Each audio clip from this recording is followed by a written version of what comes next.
historia para mí ha sido desde luego un oficio, una forma de entender e interaccionar con el resto de mis congéneres.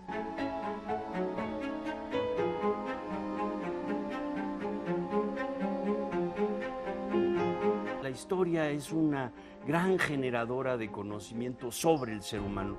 Es una de las grandes áreas del humanismo.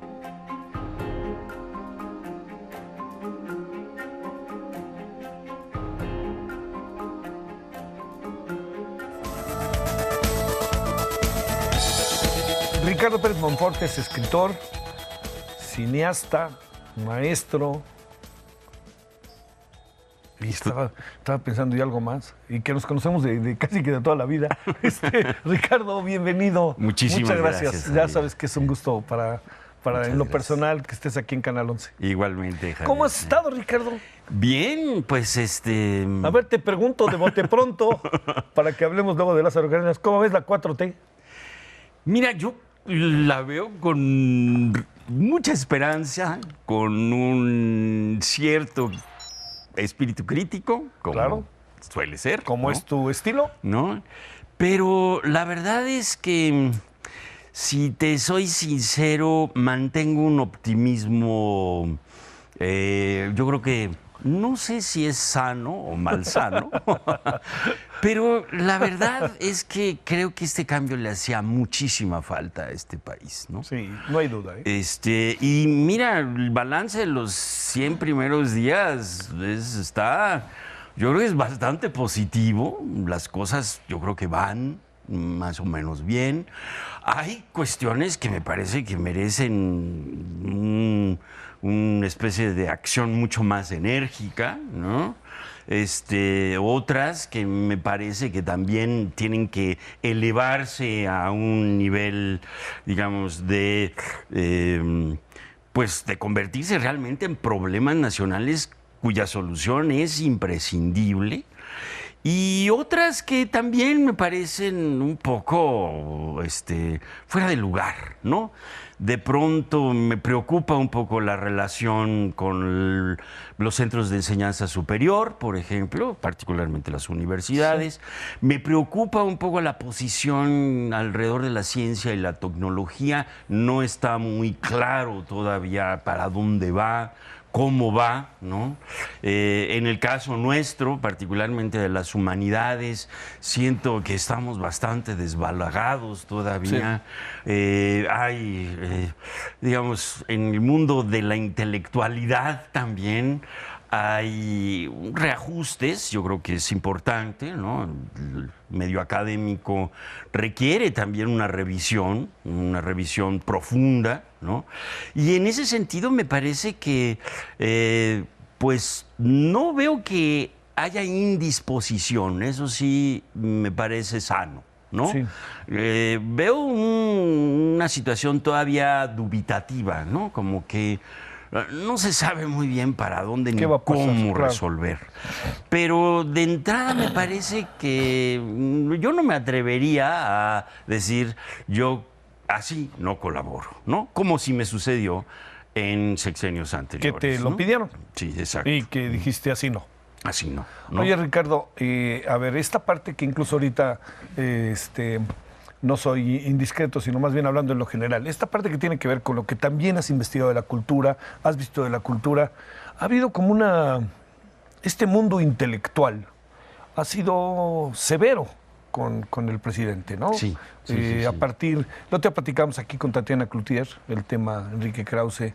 También veo que en Exos hay una posición crítica. A ver, es una paradoja porque tú has sido entre medio juez y parte, ¿no? Porque has estado cerca, dirían cerca lejos, has estado parte de ahí, ahora sí estás en otra posición.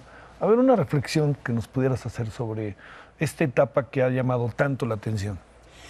Mira, yo creo que la relación entre los intelectuales y los gobiernos mexicanos recientes, ¿no?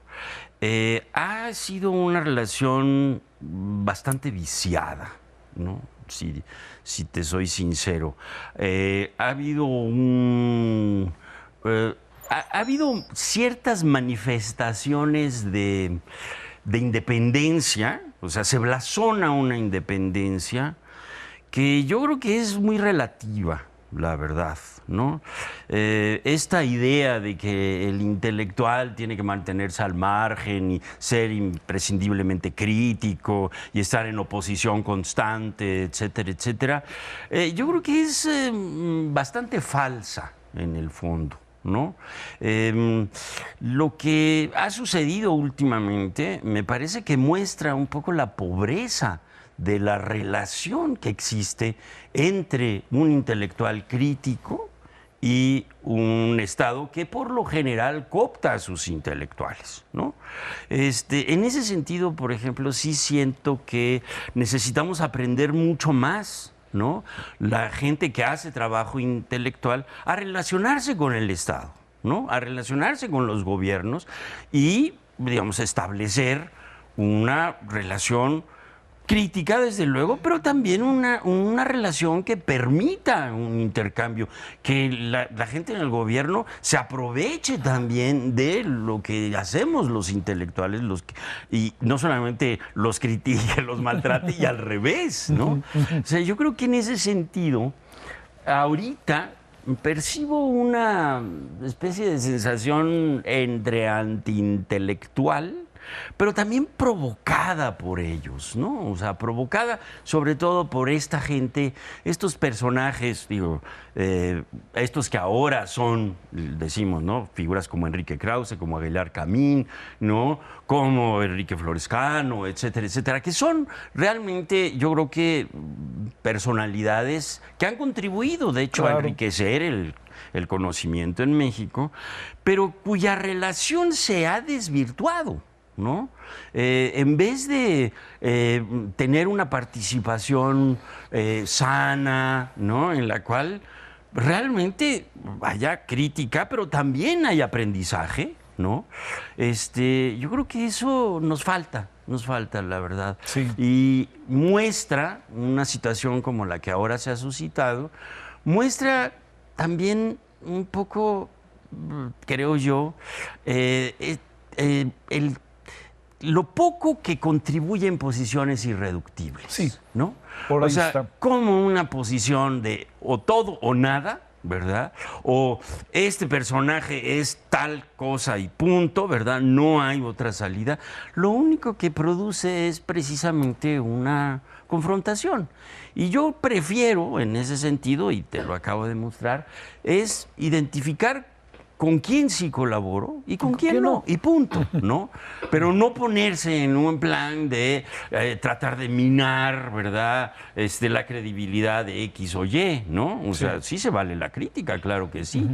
Pero ese tipo de confrontaciones muestra, yo creo, una inmadurez política, una inmadurez en la propia relación entre intelectuales y gobierno. Sí, ¿no? acaba pasando por las dos partes también, Sí, ¿no? exacto. Oye, Ricardo, a ver, antes de que entremos a hablar de Lázaro Cárdenas y esto que es fascinante, ¿no? Fascinante. Déjame plantearte. López Obrador ha hecho muchos libros de historia. Sí. Es algo que, digamos, a veces ha sido criticado por esta mirada de la historia, pero que nadie puede soslayar que es un terreno en el que se ha metido de manera, me parece que profunda, ¿no? Claro. Que se ha metido en ello, no así, digamos, un poco mirando las cosas desde la barrera, todo lo contrario, ha estado ahí viendo. Toma partido muy fácilmente, ¿no? Sí.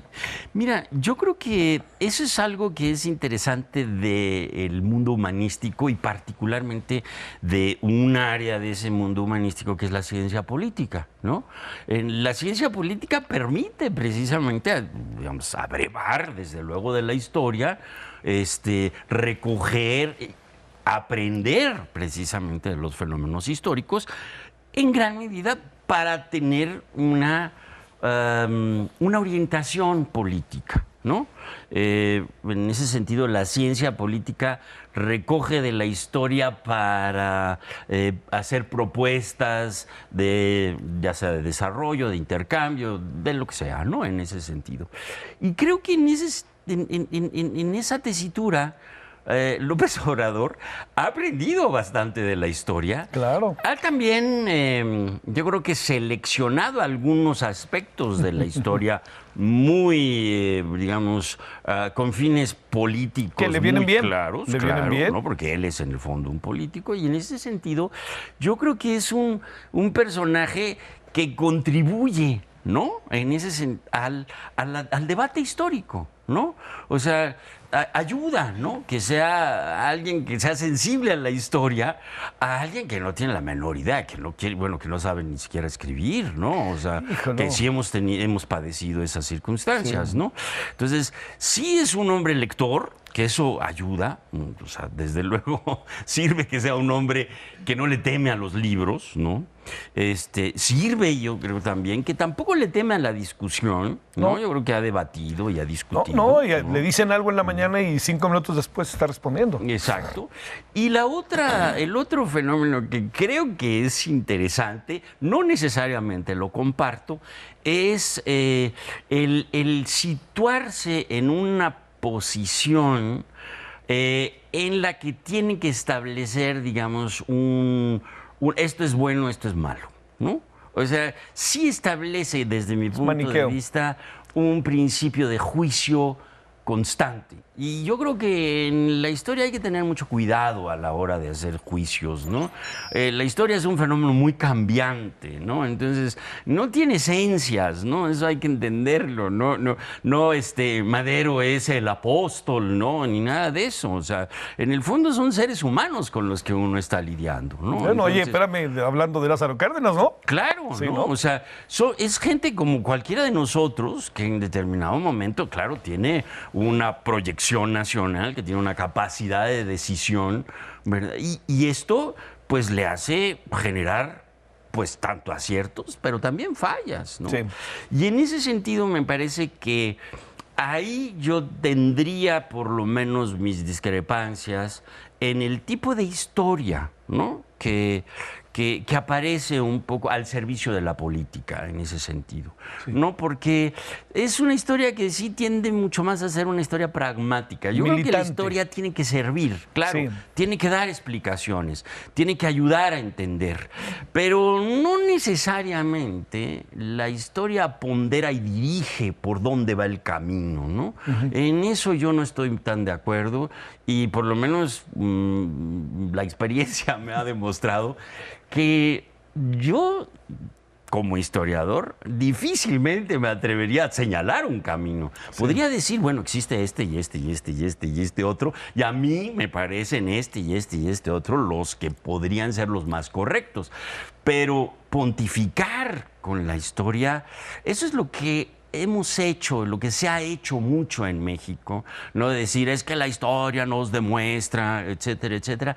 Y yo creo que la historia, más que demostrarnos, nos ayuda a conocer y a explicar, ¿no? Más que a señalar caminos, ¿no? Oye, antes de entrar con ese tema de Lázaro Cárdenas para hablar de tu libro reciente, ¿has ido al cine últimamente o no? ¿Puedes ir o no? ¿O ya no tanto? Sí, bueno, Le pregunto a Ricardo Pérez Monfort su faceta cinematográfica. Sí, mira, voy al cine, bueno, veo mucho cine cotidianamente. Hoy en la mañana vi con mis alumnos, por ejemplo, La sombra del caudillo. Guau, qué ¿no? buena película. La acabamos de ver, vimos Sí. nada más la primera mitad, ¿no? Pero es analizarla y ver quién es Julio Bracho y Tito Junco, etcétera, Sí. etcétera. ¿Y por qué estuvo tan Es un- escondida la película? Exacto, Todo lo eso, ¿no? tratamos de revisar, cómo la enlataron, qué quiere decir enlatarla, Sí, qué claro. quiere decir la censura en Sí. tal... Todo eso. Sale una Kitty de Hoyos sensacional, por ejemplo, ¿no? ¿Quién es Kitty de Hoyos? Ese es, digamos, voy al cine y estoy cerca del cine cotidianamente. Te tengo que reconocer, bueno, te digo, hoy en la mañana llevé Sí. una película a una clase mía, pero he ido al cine y voy a ver las nuevas producciones. Desde luego vi Roma, no quiero opinar ahorita sobre ella porque mi opinión no es muy favorable, que digamos, ¿no? O sea, ¿no te subes a la efusividad de la película? No, para nada. No,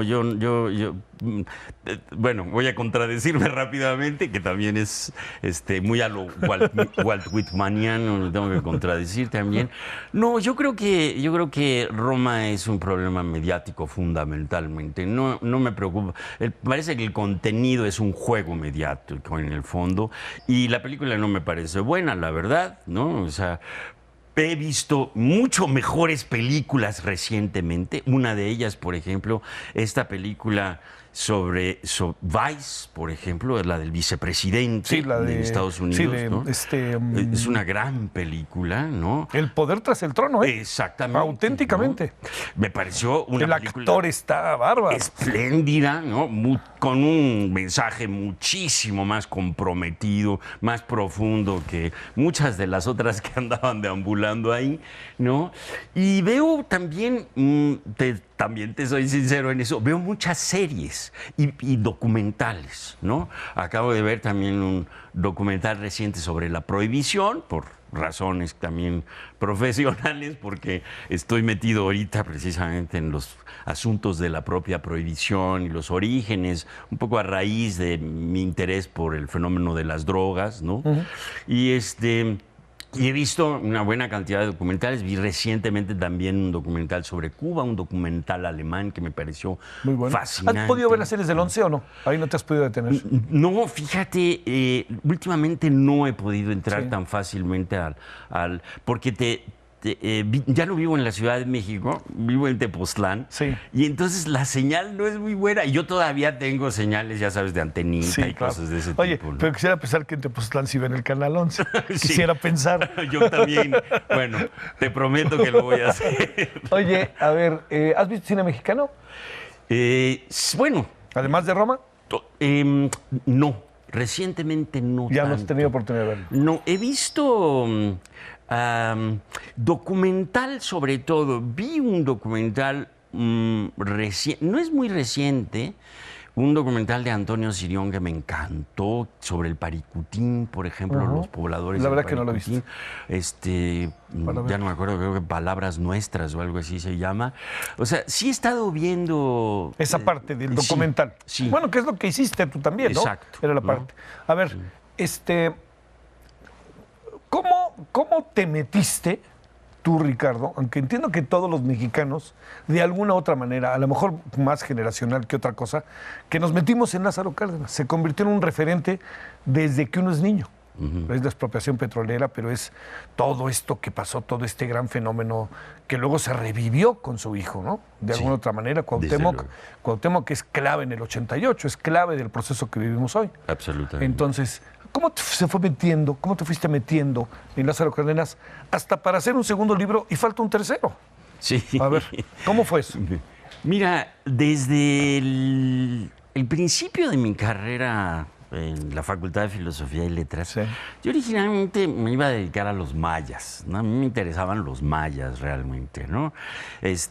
Y por múltiples razones tuve que dejar a los mayas. Ya había hecho yo una tesis sobre la poesía, la danza y la música entre los mayas, pero el que dirigía mi tesis, que era el doctor Ruz Lulier, murió, y entonces yo me decepcioné muy rápidamente de esto, y afortunadamente tenía yo otro maestro, un maestro al que quise mucho, Eduardo Blanquel, y él me jaló a la Revolución Mexicana.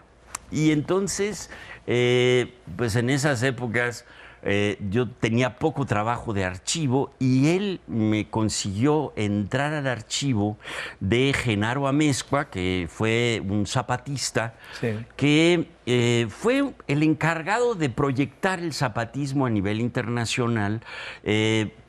Poco tiempo después, ¿verdad?, de las desavenencias entre Madero y Zapata, de hecho, ¿no? Entonces es un personaje bastante interesante que sobrevive a Zapata después de 1919 y se convierte en miembro del Partido Nacional Agrarista, y después funda una organización que se llamó la Unión de Revolucionarios Agraristas del Sur, la URAS, ¿no?, que lo que trataba era de reivindicar el zapatismo, digamos, en el periodo posrevolucionario. Y ahí ¿verdad? A finales de la década de los años 20 y 30, Genaro Amezcua empieza a entrar en contacto con estas figuras que reivindican el agrarismo, ¿no? La lucha agraria. Sí. Entonces, Gildardo Magaña, en Michoacán, bueno, desde luego el propio Lázaro Cárdenas, Saturnino Cedillo, Adalberto Tejeda, ¿no? Y después, en la década de los años 30, la URAS tiene una especie de despegue y es reconocida relativamente por el propio régimen cardenista, participa muy tangencialmente, por ejemplo, en las distribuciones de la tierra, en la formación del ingenio Emiliano Zapata, ¿no? Y ahí me empezó a interesar muchísimo la época de Cárdenas. De hecho, tenía yo un debate entonces con mi propio maestro. A él le gustaban mucho los años 20 y a mí me encantaban los años 30, ¿no? Entonces él decía que el mejor momento de México eran los años 20. Y yo decía, no, son los años 30, ¿no? En el fondo. Entonces ya desde entonces me interesó el momento de Cárdenas. Después, estuve trabajando sobre la influencia de los alemanes en México, Sí. justo antes de la Segunda Guerra Mundial y del nazismo en Sí, México. sí, sí. Y todo eso. Y fue precisamente durante la época de Cárdenas cuando estudié a las organizaciones de derecha, otra vez durante la época de Cárdenas. Y justo en ese momento estaba yo también trabajando en Michoacán, viviendo en Pátzcuaro, y entré en contacto con la viuda de Francisco J. Múgica, con Sí, doña Carolina, que todavía vivía en su granja de la Tzipecua, en donde estaba el archivo de Múgica todavía. Y entonces yo fui a ese archivo, me encontré... Haber sido todavía así- mágico, ¿no? eran unas cajas llenas de polvo. polvo y de ratas y una cosa así tremenda, porque además es muy húmedo, ¿no? Sí. Entonces sí, teníamos un poquito de miedo de cómo, qué animal nos iba a salir por ahí. Pero vi parte de ese archivo, me tocó platicar un buen rato con doña Carolina también sobre el general Múgica. Me empezó a fascinar el personaje y después llevaron ese archivo a el Centro de Estudios de la Revolución Mexicana, Lázaro Cárdenas, en Jiquilpan, que fue un centro que se fundó durante la época de Echeverría. Tiene una unidad así bastante grande ahí en Jiquilpan, y ahí se guarda el archivo de Francisco J. Múgica. Y en ese proceso conocí a un personaje que desde entonces, ¿verdad?, ha sido una persona con la que he disfrutado muchísimo el trabajo de historia, que es nada menos que el licenciado Luis Prieto Reyes. Luis Prieto, ¿verdad?, me impulsó, me dijo, a ver, escríbete algo rápido sobre Múgica y vente y lo presentas aquí, etcétera, etcétera. Y poco a poco me fui involucrando más y más con Múgica, y también el propio Luis Prieto, que entonces era el director de este Centro de Estudios de la Revolución Mexicana en Jiquilpan, me empezó a invitar a las jornadas de Occidente, y entonces me convertí en uno más de los que vamos, ¿verdad?, como a la Meca cardenista, Sí, claro, todos los años, a las jornadas de Occidente, y todos los años empecé a ir a presentar trabajos, y yo me atrevería a decir que realmente fue ahí cuando la chispa cardenista me empezó a entrar. Es una de las 4 transformaciones el general Lázaro Cárdenas. Desde luego, desde luego. Yo lo veo así como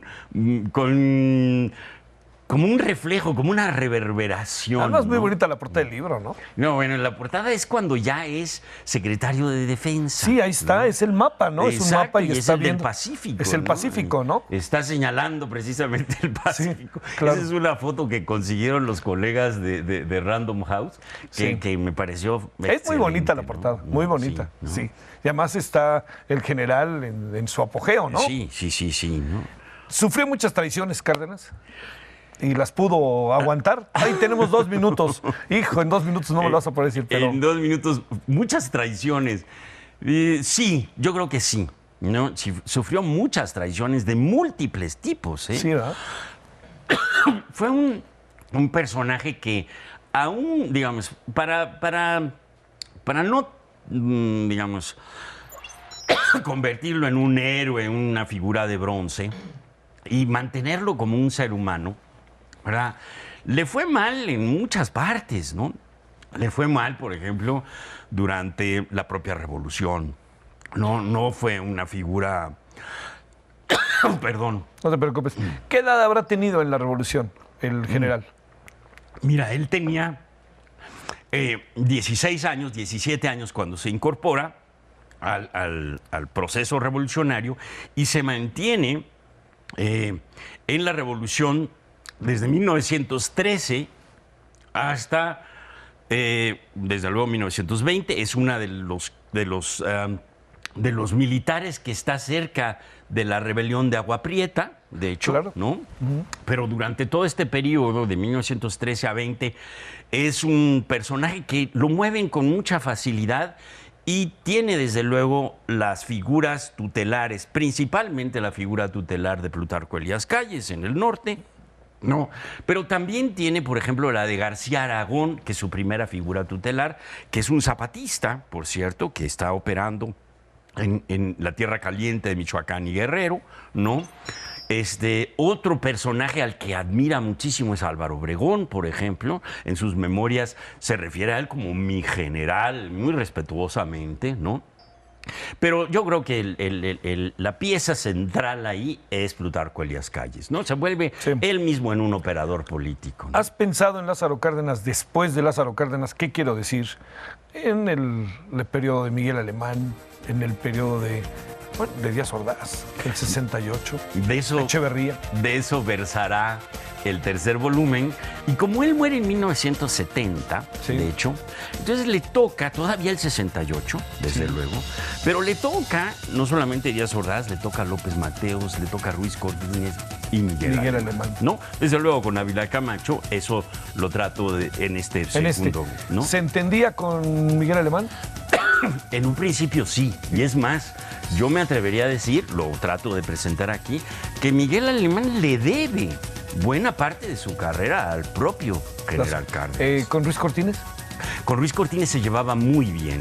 De hecho, Ruiz Cortines, después de las confrontaciones con el propio alemanismo, Ruiz Cortines lo rehabilita de alguna forma, ¿no? Porque la situación con Miguel Alemán, siendo presidente Miguel Alemán, sí, eran tensas, ¿no? ¿Y con López Mateos? Con López Mateos se llevaba bien, pero también una sana distancia. Sí, claro. ¿No? ¿Con Díaz Ordaz? Y con Díaz Ordaz no se llevaba muy bien. En primer lugar, porque Díaz Ordaz nombró al general Cuenca Díaz, que era un enemigo personal de Cárdenas. Fíjate. ¿Y con Echeverría? ¿Lo poco? Pues con Echeverría se llevó poco, aunque no lo aprecia mucho, ¿no? La verdad es que con este secretario de Gobernación de Díaz Ordaz nunca se llevó muy bien, de hecho, y la situación fue bastante tensa en ese ¿Nos podemos sacar una foto, querido Ricardo? Con muchísimo gusto. Aquí, para despedirnos y para agradecerte que hayas venido. No, muchas gracias. Oiga, no se pierde este libro de Lázaro Cárdenas. Bueno, el primer tomo y el segundo, pues ya está circulando el segundo tomo, Un hombre del siglo XX, que está en editorial Random House. Exacto. Y que trae la portada que usted dio. En verdad, mire, ahora creo que se acerca la Semana Santa para que vale la pena echarle. Es una historia muy bien escrita, muy divertida, muy a la manera de Ricardo. Gracias. Ricardo, como siempre, es un gusto que hayas venido. No, me te encanta agradezco. verte. A mí más, a mí mucho más. Que tengas buen viaje a Tepoztlán. Gracias. Para allá voy ahorita. Gracias, pásenla bien, adiós. Muchas gracias. Oye.